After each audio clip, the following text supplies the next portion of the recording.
The T dot O dot. I got nailed. I was on the Be More Ron's channel. He kicked me off. So I start my own stream, guys. Time to roll like that. Do my own stream, guys. So tired, guys. Ready to done. So you're just doing a thing. So let's throw down like this, guys. Oh man, I'll turn like this a bit. All right. Oh, man.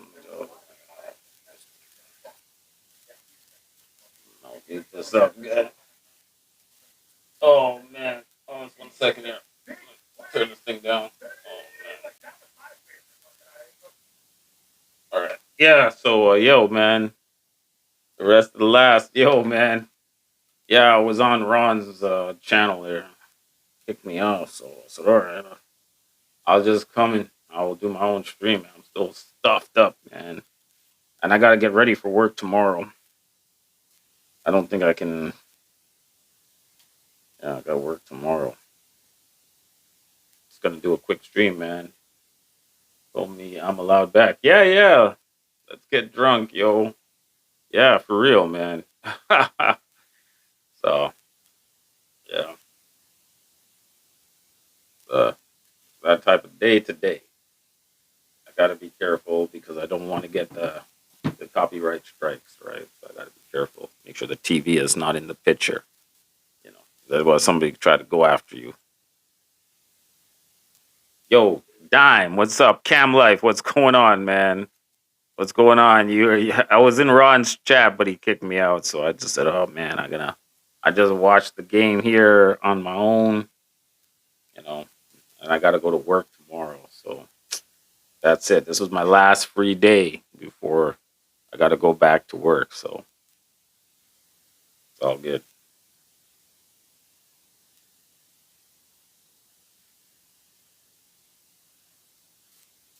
Yo, man, it's still in the picture. Yeah, yeah. Ron kicked me out. It's okay. It's okay. Ron, he had a bet. I said, "Oh wow, you had a bet." He said I could make it to the end, and I just I wasn't gonna make it to the end. So yeah, it's all right. I said, "All right, kick me out. I make my own stream. I can make my own stream." That's the thing about technology now. When somebody kicks you off their YouTube, you can make your own stream, man. So it's all right. That's the technology. Everybody has a YouTube channel now, so you get kicked off, you just do your own stream. You know, you, and the thing is, yo, man, I gotta, yeah, I gotta. How many people do I have? I have of 2,000 subscribers, so I have a big channel. Not big, but for us small YouTubers, it's okay size. But my live chat is not as big as Ron, obviously. Ron's live chat is big, so he makes a lot more on these live chats than me, though.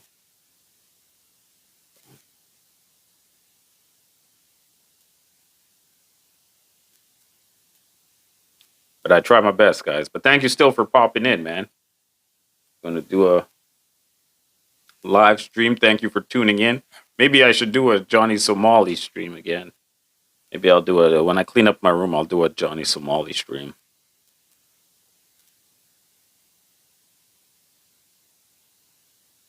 Yeah, those Johnny Somali streams do really well. But I don't know what Johnny Somali's been doing lately, so I don't know. I don't know what Johnny Somali's been up to these days, man. Is Johnny Somali being good? Who knows? Yo, be the arrow, man. 5 flapjack lovers in the house. Yeah, yeah. It's all good, man. This is gonna be a quick stream, Be the Arrow, man. Be the Arrow, where you at, man? How you doing, Be the Arrow? Oh man, this girl's still messaging me, man. What the hell?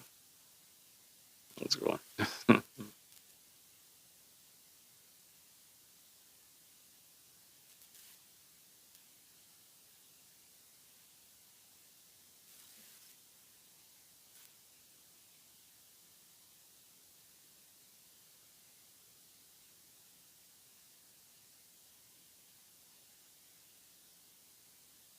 All right, guys, we here. This is your boy, the T dot O dot. We're doing live streaming from my house, man. Yo, Fazia, and oh yeah, you're Nita's friend. All right, man. Nice, nice, man. Nita's friend is in the chat. You're there in Dubai keeping her company, right? It's good. Tell Nita I said hello. Tell her I say hi, Nita. You know, Nita's done that. So that's cool that you came through, man. The Fazia's in the house. Little Dubai friend. You guys all bunking together there in Dubai, I guess. So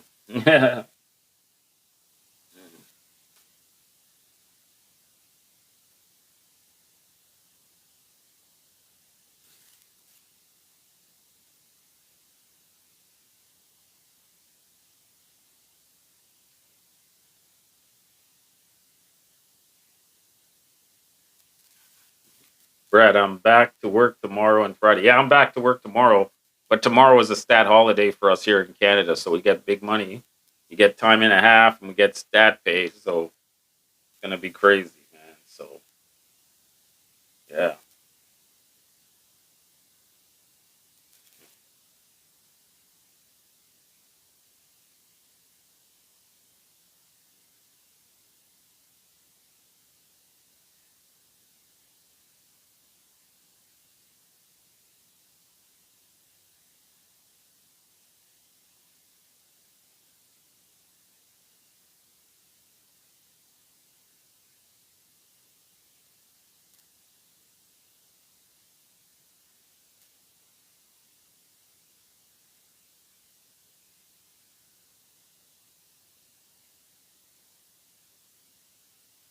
so yeah, man. It's all right, man. Make the money, man. Oh, good luck. Have a good day tomorrow working, man.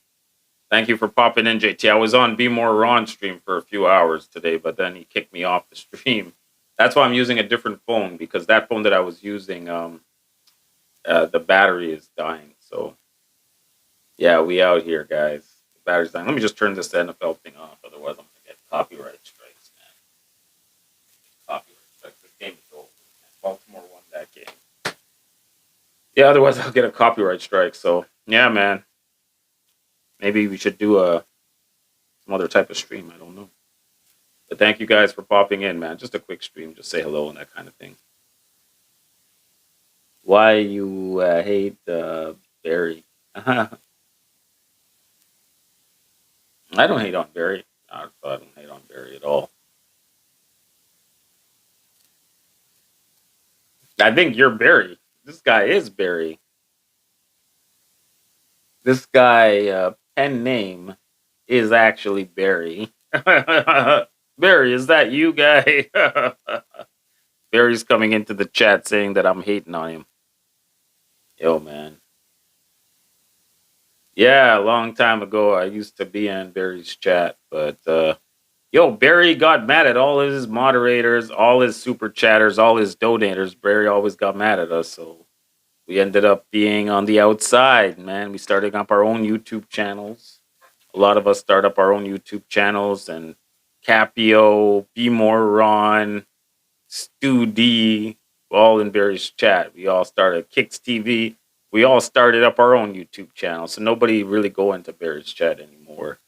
You know, DB Explorer started up his own YouTube channel. Like everybody in Barry's chat set up their own YouTube channel. I'm thinking every last person in there, set up their own YouTube channel. So it just goes to show, just got to be careful what you do, man. Obviously, the bigger YouTube channels that started from Barry's chat is going to be Stu D and Capio. They just set up a monumental chat. Obviously, Be More Ron channel got set up from there as well. Set up another huge channel. So all the people that used to go in Barry's chat all have big YouTube channels these days, you know. Yeah. Yeah. Did I meet Aaliyah? Yeah, I met Aaliyah and Angela. She's all right. Just did a one time thing. It was just a one time thing. I told her when I met her, it was just a one time thing. It wasn't going to be no long term thing. And, she's kind of used to that anyway. So, it was just a one time thing. I just did what I had to do. I did my business. I pulled up my pants and I left. I wasn't trying to stay there to be your boyfriend or anything like that or be a father to her kids. I just did my business and I got to go. And then I had to go back home. And then Nita was waiting for me. Nita was like, ah. Nita was like waiting there. You know. He was Ricky Drama was the one that told me to meet up with her. So that's the reason why I went over there. Told me Ricky Drama told me just go there and pull down her panties. And yeah, so basically that's what I did. She was like, ha ha ha ha, you Barry never does like that. Ha ha ha. She was like that, man. Probably like in 2 weeks I'll be there. 2 or 3 weeks I'll be in Pattaya. First time in a long time. I just gotta get the confirmation when I can take my vacation. I'm gonna book my flight and I'm gone. I'll be in Thailand, guys. Very exciting for me. I haven't been there in a long time. Just depend on when I get the time off of work. So I already saved my $3,000, which will cover my flight cost and my hotel cost, as well as some any little spending money as well, man. Yeah, January is when I usually go to Thailand. January, February, March, April. That's the usual time to go to Thailand when it's nice and hot, sweltering hot. Those streets of Bangkok, you guys know what I'm talking about. You guys know Bangkok is all right, man. That's the best time to head out there. So I'll head out there and do my thing, guys.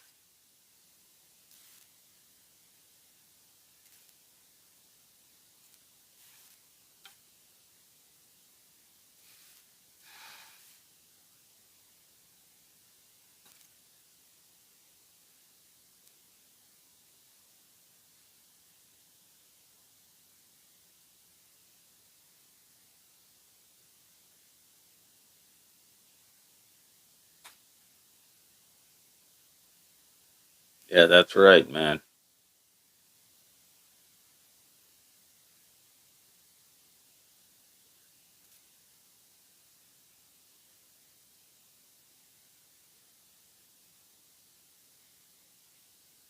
I can't believe this guy, man. Having a good chat with Ron, man. Man, he banned me again. He kicked me out of this live stream. Kicked me right out, boy. Kicked me out, man. I was just enjoying the game. I haven't been watching NFL football in a long time. Yo, Nita's cooking channel, man. What's going on, Nita?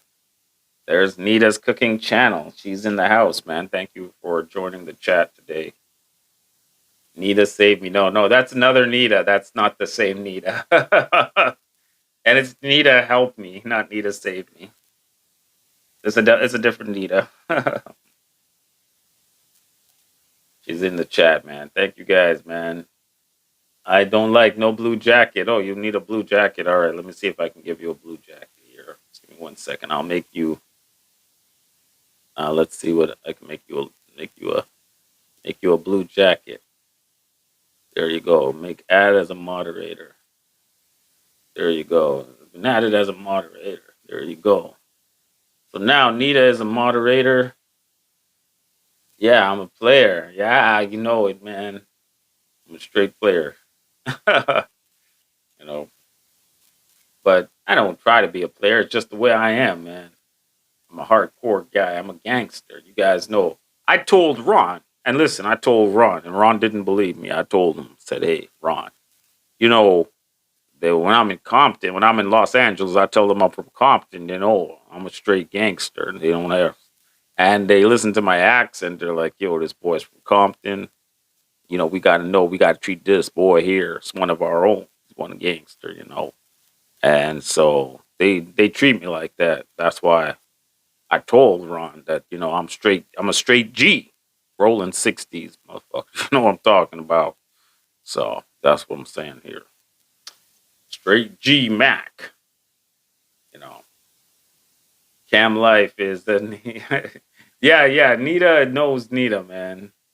Yo, man, yeah, I'm a Crip, just like Ice Cube and Tupac. Rolling 60s, man. You don't got no time, you boys, man.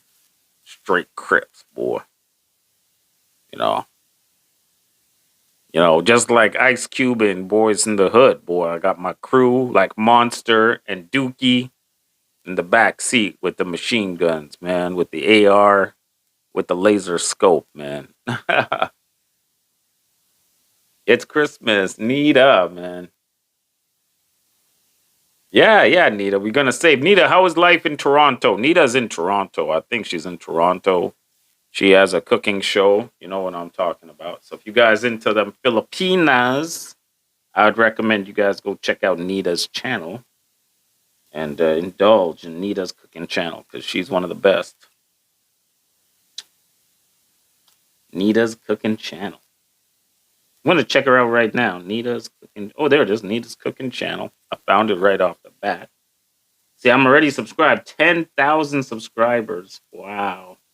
She's a big YouTube channel. And there you go. She screamed she did a Vicks, Popeyes, Timmons, Popeyes, Wendy's. Timmons? What the hell? You were in Timmons? Wow, man. Timmons, man. That's crazy. Mhm.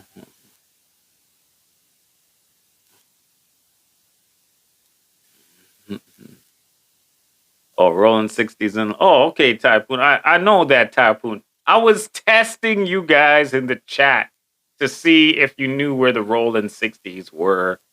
I just was testing you guys to see you have your gangster knowledge. That wasn't nothing that I missed. I was just testing you guys. You think I of course I knew rolling 60s are in Los Angeles, guy. I know they hang out there on Wilshire, you know, and I know the Crips hang out on Crenshaw, you know, so I know all this shit. I know this shit. I've been there before, so yeah. You think I don't know about gangs in Los Angeles, man?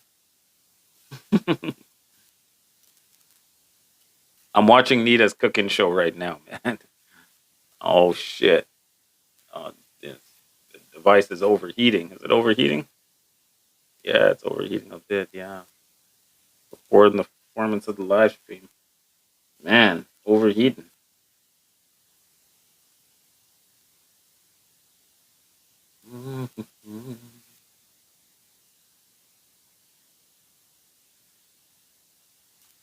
The Boxing Day tomorrow.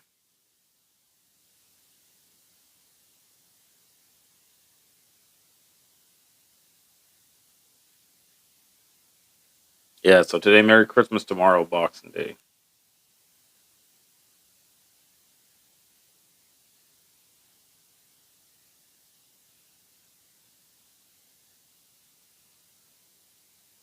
I think my device is very hot.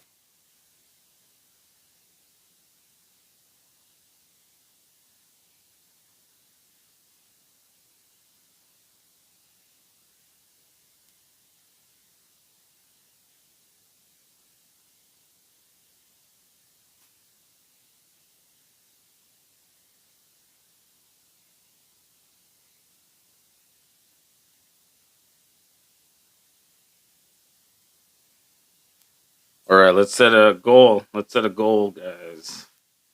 Let's do a goal on Super Chat. Set a goal on Super Chat. All colors. And then we'll do a set time of 30 minutes. And then the celebrate. We'll get some alcohol. Oh, oh.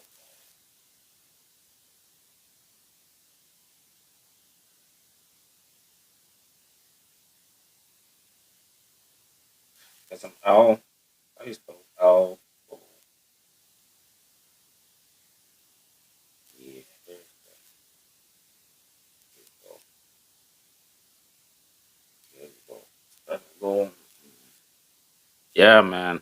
I put a goal in there so we get a stream yards. I'll get some alcohol going. Get a thing.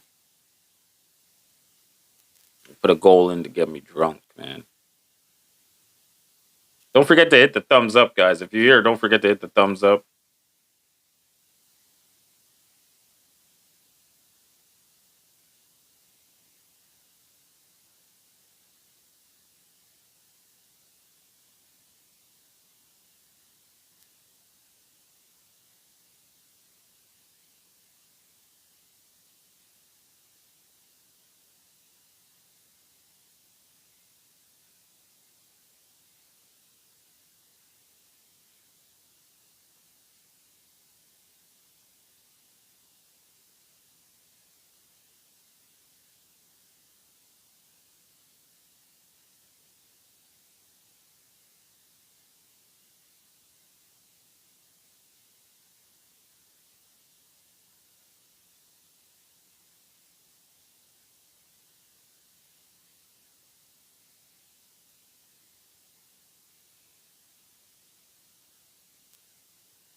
All right, guys. Man, we went real quiet, man. Thank you for giving me the thumbs up, guys. I'll put a little chat thing in there. See if we can hit the target. You know, it's all good. All right. Thank you guys for joining in tonight. Man. Let's see what else we can do here. All right.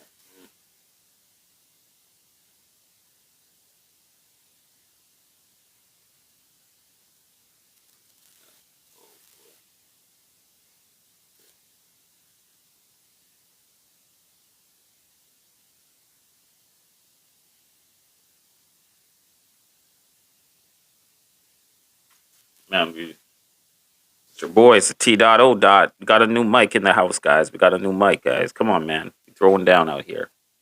Sorry for the dim lighting out here.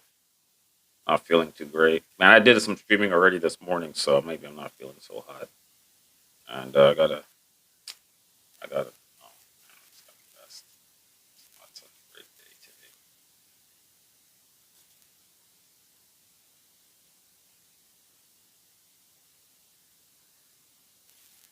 I ate a lot of food today, man.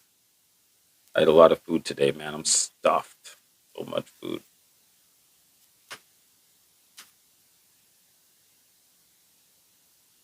But anyways, so let's continue on, guys.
Yo, man, what's going down? Ron is drinking in his kitchen now.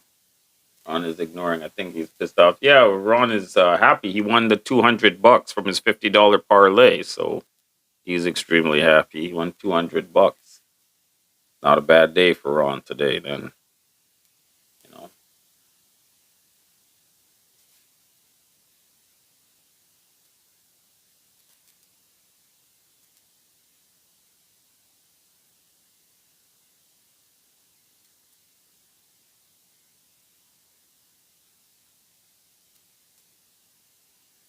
Ron's making his money, man. Ron's making his money. He's going to Thailand, living that life. So yeah, man. Big ups to Ron, man. 1 second here. Why is Ron so much debt? Yeah, maybe. Hold on a second.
Yep, that's how you got to roll, man.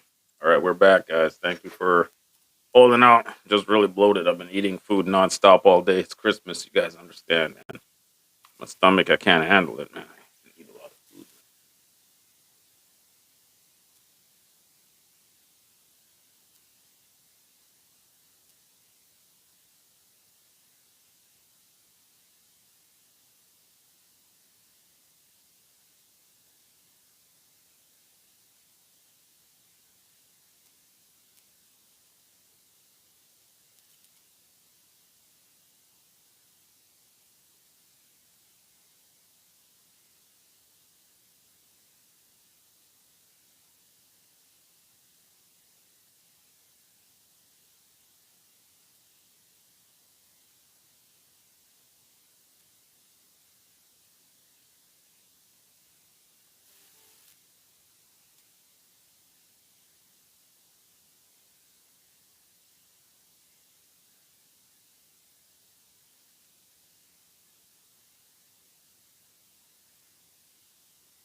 I want you guys for, man, my channel just got destroyed, man. We'll do it. Just turn it into a sleep stream. I'll just turn this into a sleep stream, man, because there's no point, right? I'll just turn it into a sleep stream, guys.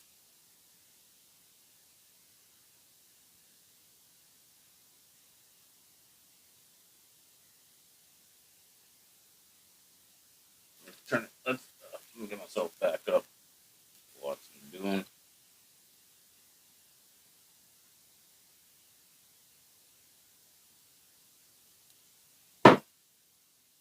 Turn it into a sleep stream, guys. They know time for me to get ready for work.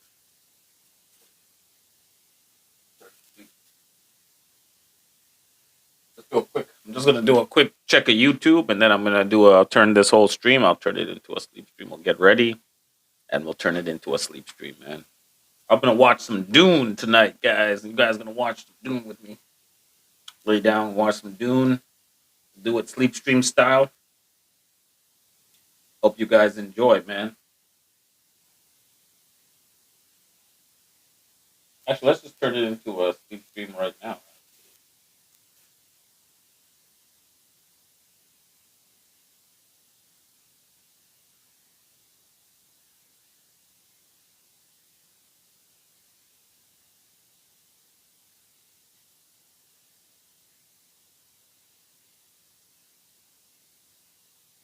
Doing a sleep stream.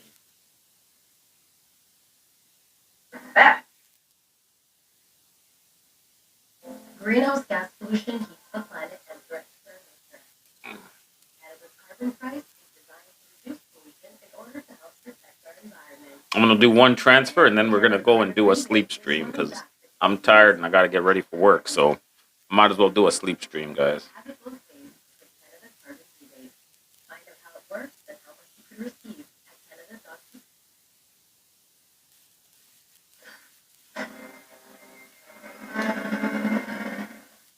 Welcome back, everyone. Happy holidays. Merry Christmas.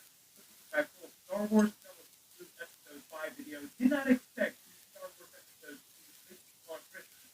There are a whole bunch of Easter eggs and references, a lot more of Goose Lodge, of course, a whole bunch of Lightsaber jokes, a whole bunch of Goonies references. A lot of space Goonies going on in this episode. If you're great to the channel, be sure to subscribe to get all the videos. Break it all down. The actual episode title was "You Have a Lot to Learn About Pirates," a reference to Renard's booby trap in Pirates Valuing Treasure Above Life. And it's also a reference to Jude Law valuing the treasure of the endless treasure because it's an old Republic myth. He can literally make as much money as he wants, causing him to betray the kids in the episode, turning on them finally. But they've been building up to that for a while now. We were expecting this to happen. The question is, will he try to redeem himself by their lives at the end of the series? Because there's still 2 episodes left, and Brutus and his pirates are still alive. Only some of the pirates died this week. He still has a couple chances to redeem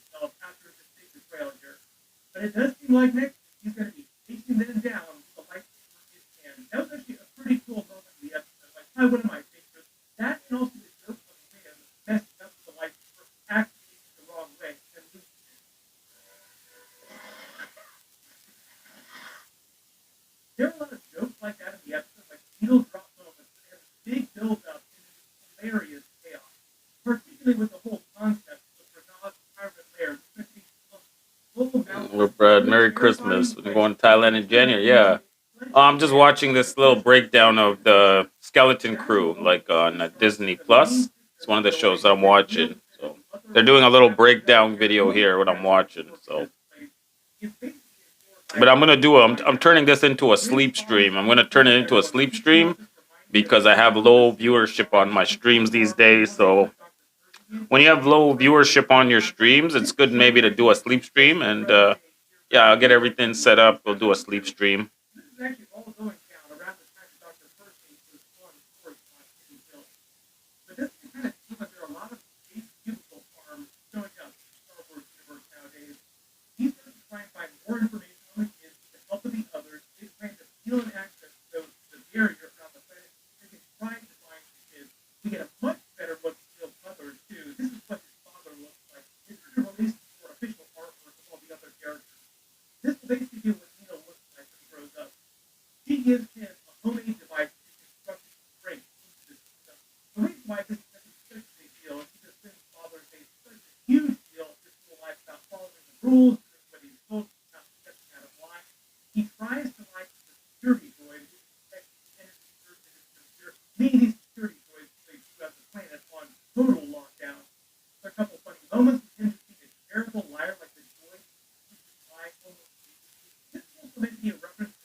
Let me get myself set up for a sleep stream.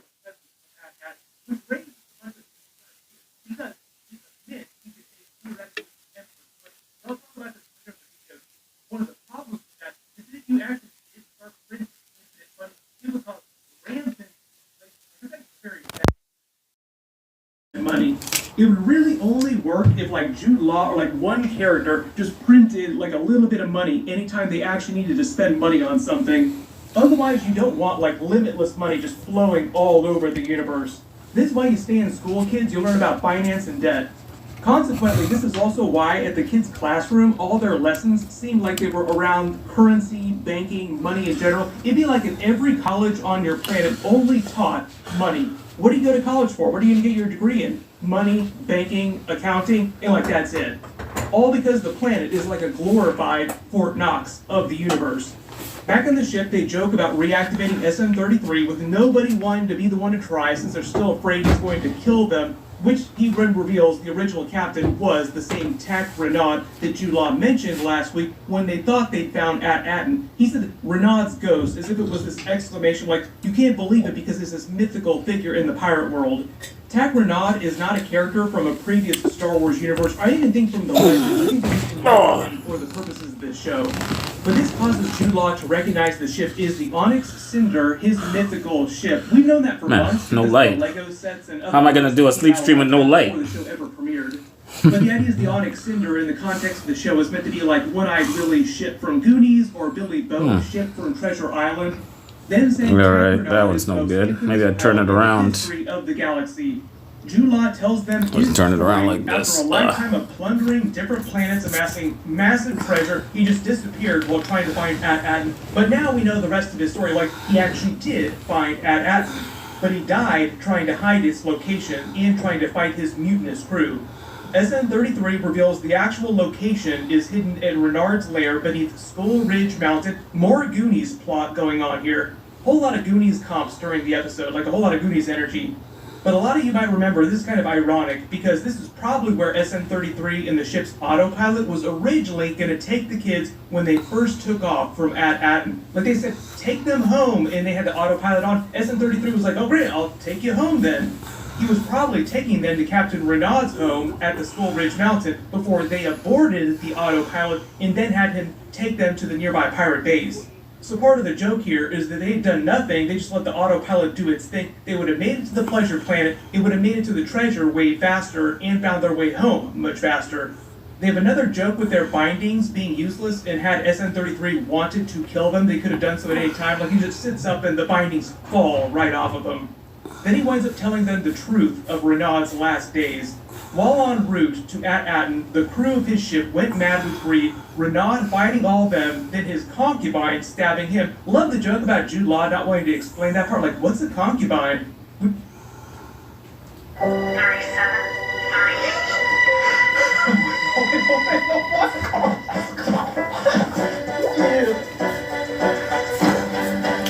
Gotta clean my room. Maybe I'll do a room cleanup stream. Okay, let's all sign it, so we have to be together to claim it. Okay? Your claim is a win for all. 100% of profits go back to local communities like yours. OMG, bring home the win. So videos for that. Concubines, very common in the Dune universe. You'll find out what concubines are when you're older, kids. I'm going to go ahead and guess there's not a whole lot of concubine stuff going on At-Aten just because everything is so above board there. But the detail here, SN-33 is saying that his concubine killed Renaud with his own dagger, means the dagger that Jude Law pulled out of the skeleton was Renaud's dagger, and the skeleton he pulled it out from was Renaud himself. And he caused the rest of the crew to die when the ship crashed into At-Aten. Eventually the landscape just grew over it over what seems like hundreds of years, like a very long time, and then nobody on the planet found out about it or remembered it. So the whole idea here is that the only thing that actually survived from that ship this whole time is SN-33. Like nobody survived the crash, meaning that SN-33 just powered down after they crashed. Notice Wim is like the only one who is not excited to get a bedtime pirate story, and he loves stories. That was his whole thing in episode 1. There are a couple other info dumps here too. SN-33 does a little bit of exposition. He reveals he was also built inside Renaud's lair. The rat is also still living in his eye too, like it keeps poking out every once in a while. I just wonder if the rat is now feeling like this is his home and doesn't want to leave and will just die of old age inside his head. There are a couple of funny moments with Jude Law trying to give Wim a pep talk, just doing a terrible job of it. Like, first he's disgusted to find him crying, like, oh, you're crying, I don't want to have anything to do with that. But then as he talks to him, we get a little bit more of his backstory sort of creeping out without him literally telling what happened to him as a child. When he tries very poorly to explain to Wim how to let go of all of his attachments, he basically gives Wim a Cliff's Notes version of the Jedi's teachings, all about giving up attachment. I think because as a child, he was probably a Jedi Padawan before Order 66, but never fully became a Jedi, because like later, Wim is like, how did you pick up the pad? Like he gives him his space iPad back using the Force. He's meant to be about the same age as the Mando is in present day, and remember, they were young kids around the time of Order 66. So what probably happened is that he was in training, but wasn't a full Jedi Knight yet, and then just left surviving Order 66 and became a pirate to try and survive over the years. And maybe just did not train in the Force, so he's much weaker now than he was before, like he's lost a lot of his skills. They kind of did an arc like that with Grogu's character, where like he's slowly remembering his Jedi teachings now. But it would be a way to explain why Jude Law is able to use the Force. He's Force sensitive, but he doesn't have a lot of Jedi skills. Speaking of which, I also think it's the reason why he used the Force so many times in this episode, like way more per episode than we saw him using the Force in previous episodes combined. Particularly to build up to that moment at the end where he Force pulls the lightsaber and activates it. They also kind of imply the whole talk about giving up attachment to your family is that Jude Law is remembering having to let go of his family when he went to the Jedi Academy to train. But the whole idea here is that he's meant to be giving a very poor version of a Jedi lesson to Wim. When he says your focus determines your reality, that also feels like something that his original Jedi Master probably taught him when he was a Padawan, and he's trying to give like a poor version of that to Wim. Like, I kind of remember the lessons that I got when I was a little kid, but not all the lessons, and I don't remember them that well. They arrive at the planet where Skull Ridge Mountain is supposed to be located to find Renaud's lair, and they're calling it Lanupa, with the joke being that now in present day they've turned it into a pleasure planet, like a bunch of greedy developers moving in and placing a resort on top of an ancient Indian burial ground or something like that. You can think of this as like a joke on capitalism or something like that. Like, imagine turning a really ancient, very valuable, very dangerous pirate lair into a bunch of condos. When the police ships greet them, this feels like a comp to Han Solo arriving at Cloud City, being met by the security force, also to set the joke at the end of the episode with Brutus's pirates just shooting them dead on the spot. SN-33, for like the first part of the episode here, keeps talking about all these names the planet used to be called by: Demon's Rest, Battleworld. Now essentially, like I said, paved Better than the over with religion of developers turning merchants. into a resort. When they say the place is for adults only, that makes it sound like some sort of debaucherous spring break girls gone wild situation. Like, no, like this is too spicy for little kids. When Jude Law says, "You can trust me," obviously a big lie because it's meant to set up his double cross at the end of the episode, he takes every last Old Republic credit the kids have to pay for the room at the resort. This also feels like a bit of a Home Alone 2 reference, where he winds up staying at like the most expensive suite and spending a whole bunch of his parents' money. Love the whole joke here where he tries to pass the little kids off as a bunch of ancient midgets. The Bradtrix system that he mentions is brand new to Star Wars, like they just created it for the show. If you think there are any Easter eggs in the way the kids are dressed too, let me know in the comments, but I didn't spot any specific references. When he says he'll translate to Basic, Basic is basically like the common language of Star Wars, like the most simple one that most races around the galaxy speak. It's like their version of English, basically. He winds up force pulling Renaud's knife back to him, like I said, one of the many times he uses the Force in the episode, I think to set up the force pull of the lightsaber at the end of the episode.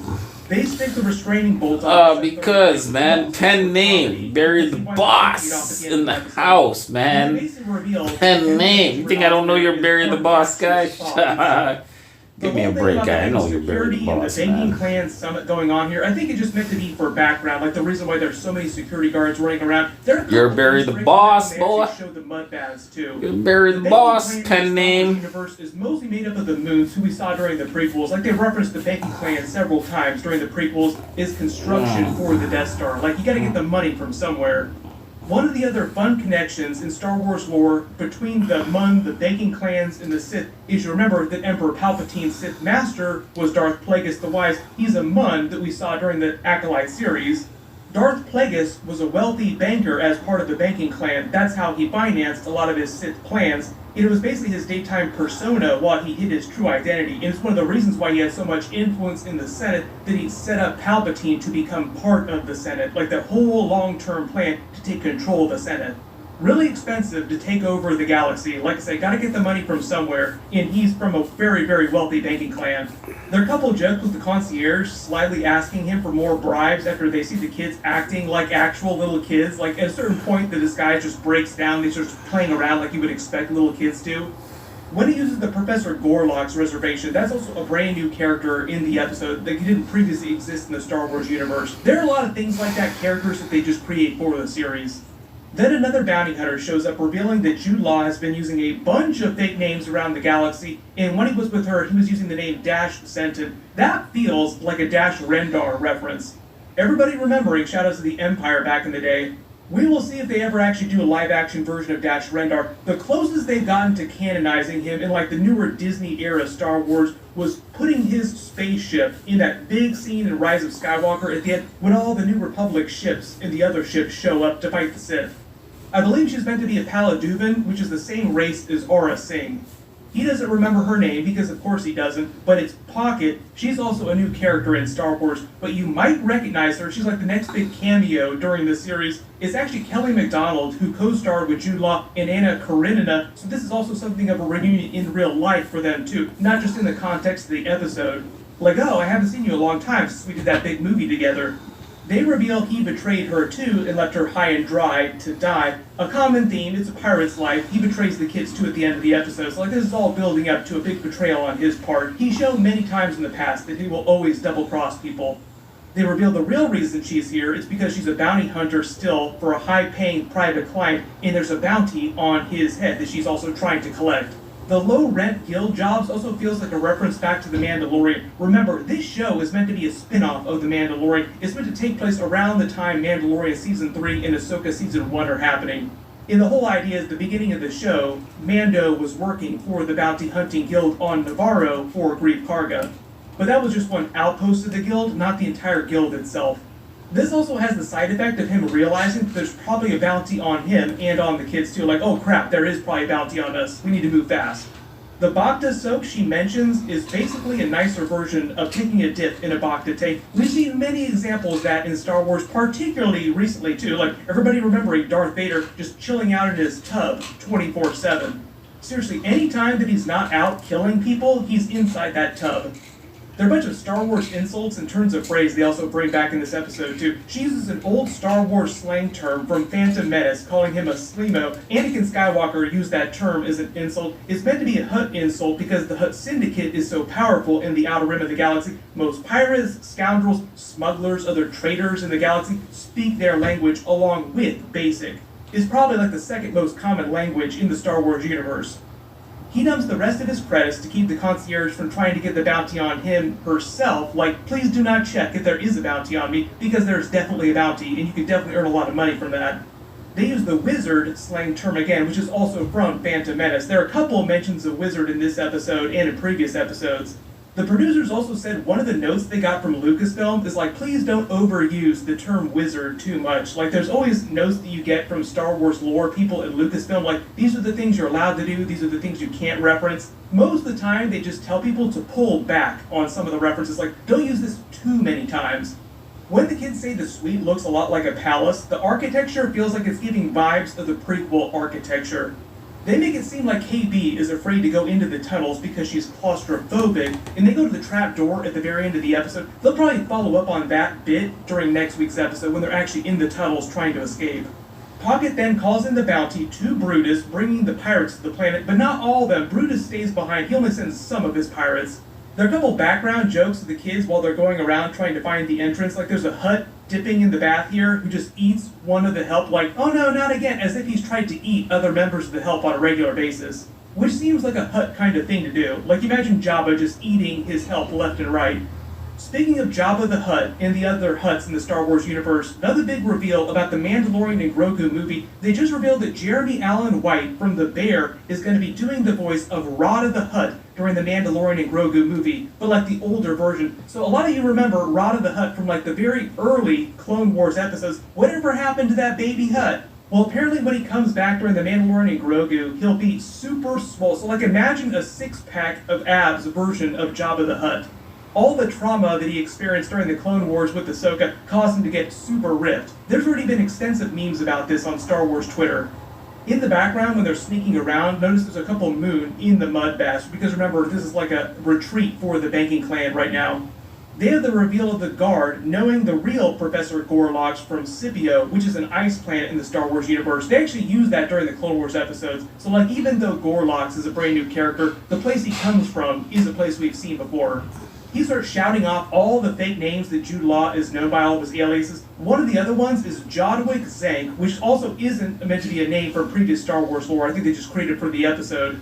KB uses her wrench to take out the guards by opening the mud valve. She's probably one of the most clever characters on the show. Like, she almost seems like she's more clever than Jude Law's character. Then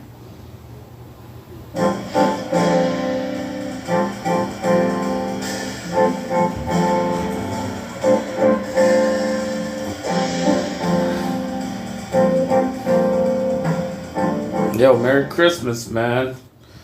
I'm gonna meet Barry in the Feeling Philippines. that Wim totally won over that giant alien Cathalops by telling a tall tale about their adventure on Akron, and then helps them by bashing open the entrance to the pirate lair. Make up, Star Wars motherfucker. universe, he's meant to be Merry a new Christmas, character, OG. but it Thank you, feels man, like the name C-Boss. What's Cathalops up, is a man? Cthulhu reference because this huge tentacle monster just happens Yeah, to be guy. I'm nice. gonna wake up, guy. When the kids promised to tell him the rest of You their guys stories, are on they me, man. made You guys it don't want me to seem fall like asleep, they man. sent You the guys are like, message come with on, the man. rest Don't of fall the way asleep, it's laid man. out. All the booby traps that they're trying to get through. I'm trying to be all the riddles, entertaining for you Goonies guys, and man. Indiana Jones' Last Crusade reference too. Mostly Goonies though. With the joke of the first one being that the kids only survive because they're shorter than the beams. They were designed for taller people. One of the guards winds up biting it just to show you there are some stakes here and to set up the reveal with the acid twist at the end of the episode. Like, rebuild the chamber with the acid. They basically use Brutus's pirates here, and Space Steve Urkel is a Fratelli's Goonies reference to. They're like the Fratellis chasing the Goonies through the tunnels to get One-Eyed Willie's treasure. This will riddle the acid. All who enter paradise must make the greatest sacrifice is both a Goonies and Indiana Jones reference.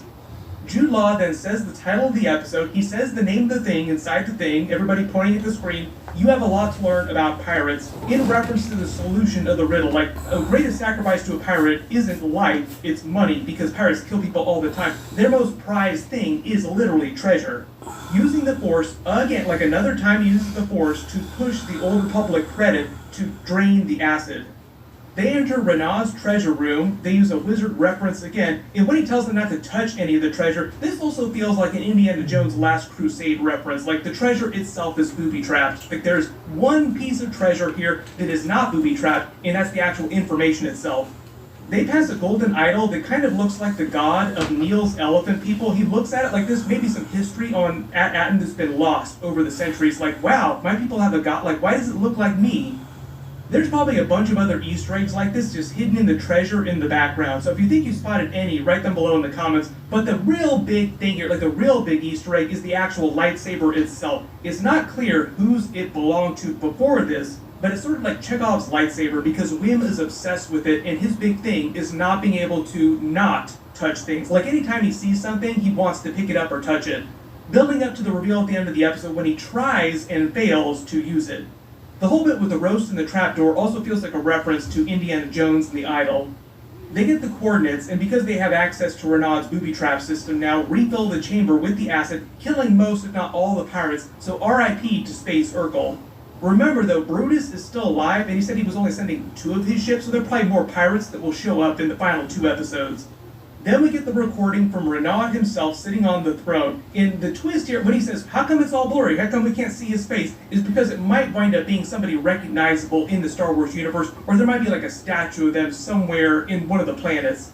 But he explains the actual treasure on Atten that people keep talking about. The legendary treasure is actually the last Old Republic mint, meaning it's a place where the Old Republic minted new currency, new gold pieces. So essentially it's like a Fort Knox inside the Star Wars universe where they can print as much money as they might want. But like I said, that's not as good as it sounds. It'd really only be useful if like one person like Jude Law were to be printing as much money as he wanted.